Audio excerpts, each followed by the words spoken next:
கமல்ஹாசனும் ஒரு ஆக்டரா இன்னைக்கு cinema fans எல்லாமே ரொம்ப வருஷமா கொண்டாடிட்டு இருக்காங்க.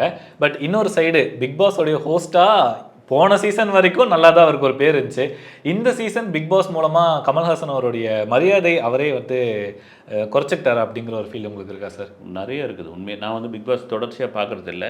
ஆனா இந்த மாதிரியான ஒரு கான்ட்ரோவர்சி அல்லது பரபரப்பு ஏற்படுது நண்பர்கள் மாதிரி நண்பர்கள் சொல்லும்போது ஹாட்ஸ்டார்ல போய் அந்த எபிசோட நான் பார்ப்பேன் நானு. விசித்ரா அதெல்லாம் பேசிட்டு நம்ம சேனலில் கூட நான் பேசியிருந்தது தான் வந்து. ஏன்னா இந்த பிக் பாஸுக்குள்ளே கமல்ஹாசன் வரப்போகிறாரு ஆரம்பத்தில் சீசன் 1 அப்படின்போது என்ன விமர்சனங்கள் வந்ததுன்னா, கமல் வந்து அடிக்கடி முகத்தை காட்டினார்னா அந்த ஃபேம் போயிடும், அந்த ஒரு இது இருக்காது அவருக்கு, அப்படிலாம் விமர்சனம் தொடர்ச்சியாக வந்துக்கிட்டு இருந்தது. ஆனால் அதை தாண்டி உள்ளே வந்த பிறகு கமலுக்கு வந்து ஒரு பெரிய கிரேஸ் இருந்தது. ஏன்னா பிக் பாஸ் சீசன் 1, 2லாம் ஹிட் ஆகிருந்தது, பார்க்காதவங்களாம் பார்த்துட்டு இருந்தாங்க. ஆனால் இந்த 7 வந்து பார்த்திங்கன்னா பெரிய செலிபிரிட்டிலாம் உள்ளே கிடையாது, ஒரு மாதிரி கொலாப்ஸாக இருக்குது. நீங்கள் அந்த ப்ரோக்ராம் வந்து ஒரு ஸ்கிரிப்டட் தான்.